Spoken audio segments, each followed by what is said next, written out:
Okay, I've already been butchering some, so you might notice my tray has some things on here already.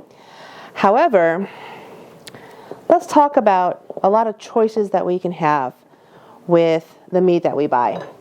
These are bone-in, skin-on chicken thighs. Now, chicken thighs are a great choice for cooking because they are a dark meat, so they are going to be a higher fat content than, say, the breast. It also maintains its juiciness. So today I'm going to be prepping these as I prepare to grind meat to make some pot stickers. But I started to realize as I was making thousands of pot stickers that I could grind my own meat and have a more cost-effective product. At the store where I live, ground chicken is $7 a pound. For a pound of ground chicken, $7. I was able to buy a package at my local Costco, a big package, six packets, a total of 10.5 pounds at 99 cents a pound. Now, it's going to be cheaper, obviously, but there's some labor to this. So there's that truth, okay? You kind of pay for labor. But I want to talk about how that you might not use straight away the skin and the bones, but they're not waste. I'm trying to harvest the meat as I grind it for my pot stickers. But the meat itself is not the only valuable thing. I can take off this skin and I save it because I can roast it off later for some chicken skin chicharrones. I also save bones because I make stock. Okay, but first let's talk about just how to get the meat off of the bone. Now, this is not super fancy. I'm trying to protect a big fillet or something like that. I'm just trying to get the meat off of the bone. So I just take my fillet knife, my boning knife, and I just cut it off, and then I just cut off the other end. I roll it a little bit to try and get everything off, right? I'm not going to stress out too much about getting every morsel of meat off of the bone because I like a little meat in my stock, which we'll talk about later on in this video. But, you know, this is not like in anatomy class in graduate school where I'm trying to get every single little piece off. I'm not stressed out about that. But I'm just going to put all of my harvested meat, okay, in these chunks, and I put it into this little bucket over here because I'm going to be getting ready to grind, okay? I'm going to keep going with all of those skins and deboning process, and I'm going to save all of those skins for later on for a little snack, whether it be for you or for the doggy. No wasting. And then all these delicious bones. This bone stuff here, this is valuable stuff because this is where a lot of the flavor and collagen that really yields a good stock.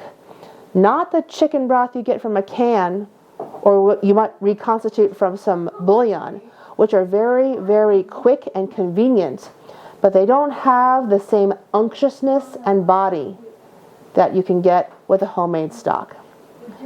Some of the problem about making stock, though, is it's very time intensive. It takes a long time. You might see how some recipes talk about simmering for hours on the stove, skimming carefully. I'm going to show you a shortcut that leads to a very nice stock.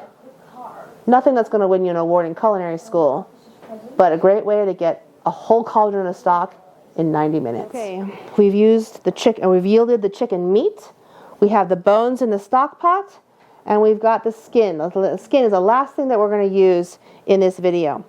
Now, sometimes people are a little skeezed out by the idea about skin. It's skin, okay? But there's actually a lot of fat associated with it that will render out, but you can make some really nice crispy chicken chips, aka chicharrones, with the chicken skin. Now, I'm just having this rimmed baking sheet, and I kind of just stretch out all the skin pieces.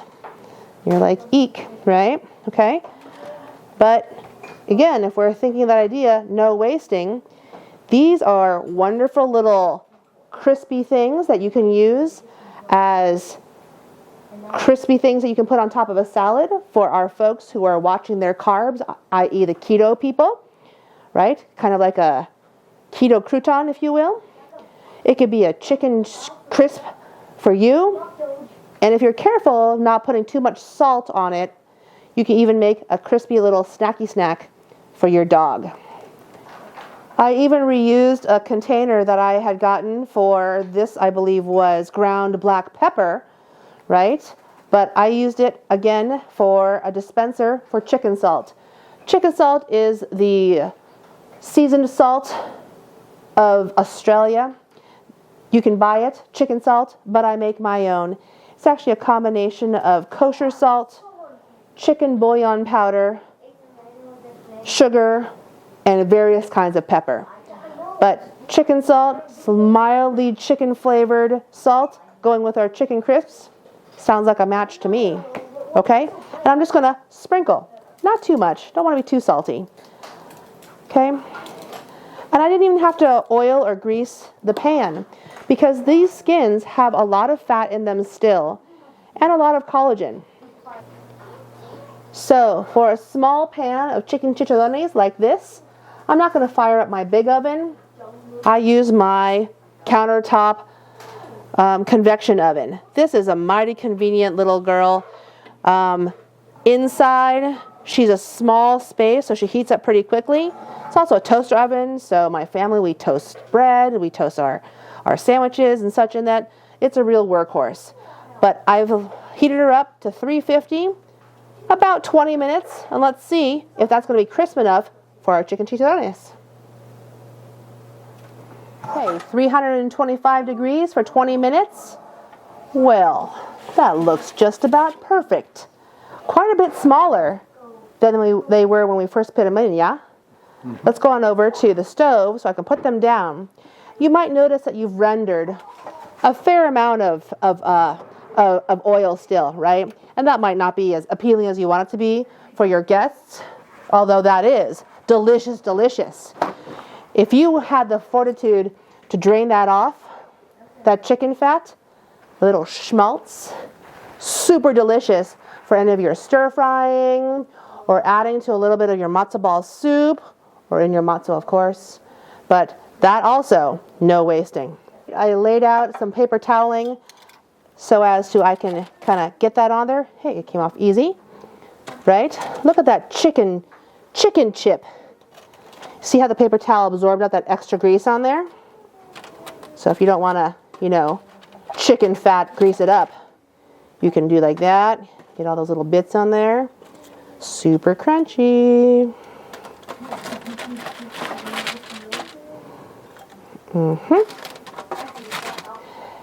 Again, excellent as a crunchy treat on top of a salad. To snack on alone, like a little crisp chicken chip. If you are making this a snack for your doggy, I might suggest not putting on that salt. Salt is a little more sensitive in the dog system, so we don't need to add that extra salt. But for humans, please add a little bit of salt, or else it's just going to be a little bland. Okay? We're going to repeat that with our remaining chicken skins.